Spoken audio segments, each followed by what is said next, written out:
Oscar nominations are in, so let's talk about this shit! To clear things up, these do not count the movies that have come out so far in 2015, well, unless if they had an original release date of 2014, like Selma and American Sniper. These are all the movies from 2014, and the ones that came out in 2015 that had an original release date in 2014 and came out on a limited release in 2014.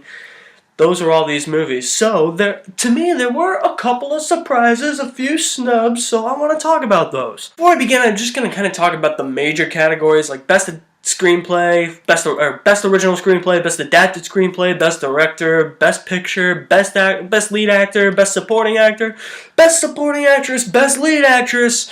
And I will be talking about one of the technical categories, and that is visual effects. Because I feel like all the other stuff I really don't have to talk about, because all the movies that are nominated for those lists are pretty much, yeah, you expect them to be nominated for these lists. But it's like the big lists, like actor, director, original screenplay, adapted screenplay, supporting actor, supporting actress. Those are where all the snubs come in. Now I'm going to start with Best Picture, because to me there are probably 3 movies that I thought got snubbed on nominations. More like 2, but a third one could fit in there. So for Best Picture, we have American Sniper, Birdman, Boyhood, The Imitation Game, Selma, Whiplash, and The Theory of Everything. Those 8 movies are what make up the Best Picture movie list. But it's like, where are some of the 3 other critically acclaimed movies of the year, like Nightcrawler and Gone Girl especially? And I guess you can throw Interstellar into the Best Picture list. Don't think it was the Best Picture, but I'm kinda somewhat surprised that it's not on that list. Maybe it's not a snub, maybe it's more of like surprising. So, Interstellar's one that's really surprised me. I felt like that would definitely be on the Best Picture list. The other 2, Nightcrawler and Gone Girl. I haven't seen Gone Girl, but I heard it's one of the most critically acclaimed movies of last year, so I think it should be on this list. Nightcrawler, my favorite movie of 2014. One of the best, well-written, well-directed, well-shot, well-acted. Not on this list. I don't know what to think about that. If that's surprising or if that's a snub. Personally, I'm thinking it's a snub, because Nightcrawler was phenomenal. Still have yet to see Gone Girl, even though it's out on Blu-ray, so I can't really defend Gone Girl on that. Of the 3 that I mentioned, I feel like Nightcrawler kind of fits the list for Best Picture movies that should be on the list for Best Picture movies. And I feel like it got snubbed. Interstellar's kind of a surprise. I don't think it really got snubbed. I just kind of think it's that surprising that it's not on there, since there are like crazy Christopher Nolan fanboys out there, and they're probably all going apeshit over that. But hey, it probably would have been if it didn't have that stupid 5th dimension twist in the 3rd act of the movie that made the movie look a lot bigger than it should have been. Then it probably would be on this list. But it's not, so Nolanites, just deal with it. But to add on to that, I will say that Interstellar is better than that other space movie that came out last year. Yeah, this one. You know what I'm talking about. This 90-minute piece of bullshit. It's only good visual-wise, and then story-wise sucks. Yeah, way better than Gravity. So Gravity is nominated and wins Best Picture. That means Interstellar should be on the Best Picture list. But it's not, so yeah, the Academy's officially losing it, I think. Okay, now moving on to Best Actor, another category where Nightcrawler got snubbed, and that is Jake Gyllenhaal. Why is Jake Gyllenhaal not on this list for Best Actor? The dude kills it in that movie. I said in my review that he gets better and better in each movie he's in. I never used to think that he was that good of an actor.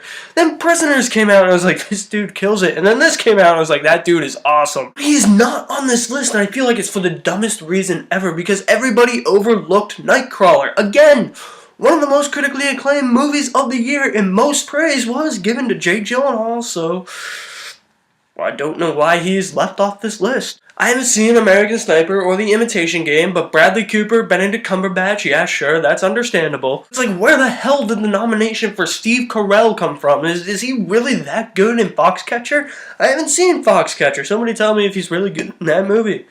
I'm sorry, I don't know where that came from. I feel like that was a really random nomination. Michael Keaton, sure, for Birdman, yeah, I understand that. He's never been nominated for an Oscar, and the dude's a really good actor, so yeah, he deserves it. Eddie Redmayne, that dude creeps me out, but he's probably really good in Theory of Everything. Honestly, the one I feel like that really should be replaced by Jake Gyllenhaal is Steve Carell. I don't know why he's on. He's a comedic actor, okay? He's not a serious guy. I don't get it.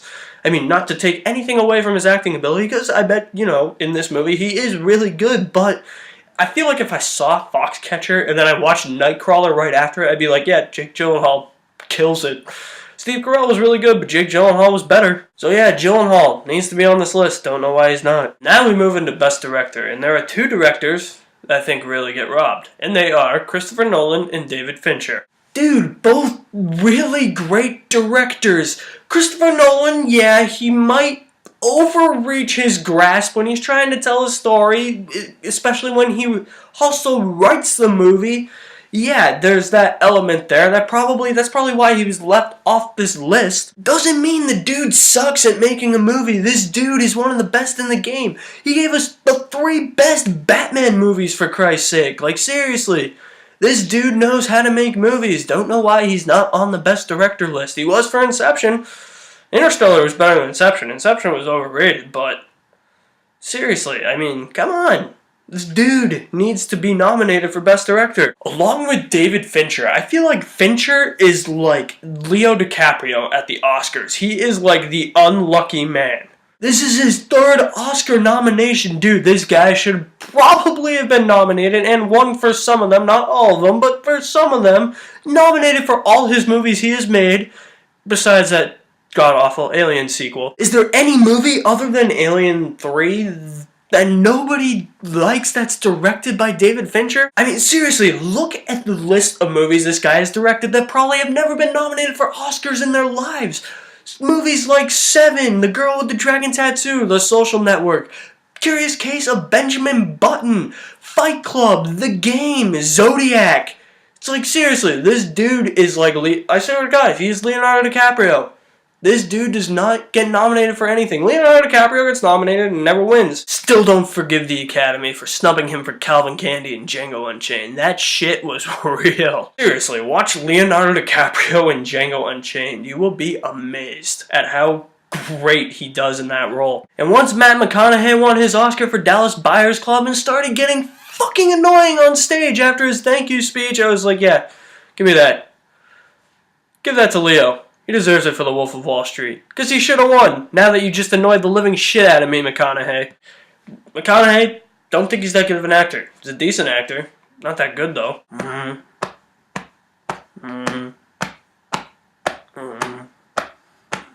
Alright. That was my little warm-up routine that you saw on The Wolf of Wall Street. Now let's get back on topic and talk about another one of my movies that came out in 2014 titled Interstellar, how it got robbed for Best Original Screenplay, in my opinion. Alright, I'll stop with the Matt McConaughey voice. So yeah, I saw that Interstellar wasn't on the Best Original Screenplay list for movies for last year, and quite frankly, don't think it really deserves it. I guess I was kind of like expecting it to be there since, Christopher Nolan got robbed for Best Director and quite possibly at least nominated. I'm not saying it should have won for Best Picture, but at least maybe nominated for Best Picture. I thought that this was surprising. If there was one thing that Interstellar was at least going to get nominated for in the major categories, if it didn't get nominated for Best Director and Best Picture, which it didn't, then it would definitely be Best Original Screenplay. But now that I think about this, I think to myself this. The Academy probably saw Interstellar and probably said this to Christopher Nolan. Mr. Nolan, the first 2 acts of this movie, holy shit, they're awesome. The 3rd act, were you on drugs? Did you write it during production? Were you writing it as you were still filming? Seriously, that whole plot line, yeah, that was seen coming from a mile away, so we're sorry, we have to leave you off the list. The stupid plot twist I'm talking about is the whole 5th dimension plot twist in Interstellar, in the end of Interstellar, where he enters the 5th dimension and tells like a 2nd dimension version of his daughter how to save the human race from space in the 5th dimension. I was like, that is just making it too big. That is Nolan overreaching his grasp, overhyping a movie. The first 2 acts of the movie, the Academy was like, what I said they were? Yeah, I agree. Great first 2 acts. 3rd act's still great, but hey, plot twist wasn't needed. I feel like the reason why this movie was kind of left off the original screenplay list is because Christopher Nolan was like, alright, I have these awesome first two acts, and I have this even better third act that goes here and then goes here, and then we'll come full circle with this, which will lead into this, which will divert to this place, which will come back to the beginning of the movie somehow, and that's how I will finish up Interstellar. Seriously, Interstellar, that plot twist goes from like points A to J in like 2 seconds. So yeah, I think that's the reason why it's not nominated for Best Original Screenplay. Everybody was like, yep, that was overreaching and over like stretching your grasp a little bit, Nolan. So maybe your next movie you can tone it down a little bit. At least you toned it down from Inception. Inception was, whoa, he overreached on that, baby. Inception's still a really good movie, but overrated movie, because he went way over my head. Overreached his grasp on that one big time. Did the same thing with Interstellar, but not so much, but probably the reason why it's left off. The Academy is not that stupid. They are with Gyllenhaal and Nightcrawler and Gone Girl and Fincher, but not on this one. So the next surprise for me falls into the Best Supporting Actor category, and that is Robert Duvall for The Judge. So yeah, he did a really good job in The Judge. Kudos to him. Glad he got the Oscar nom. But the thing is, the two actors of the movie make that movie, like, good.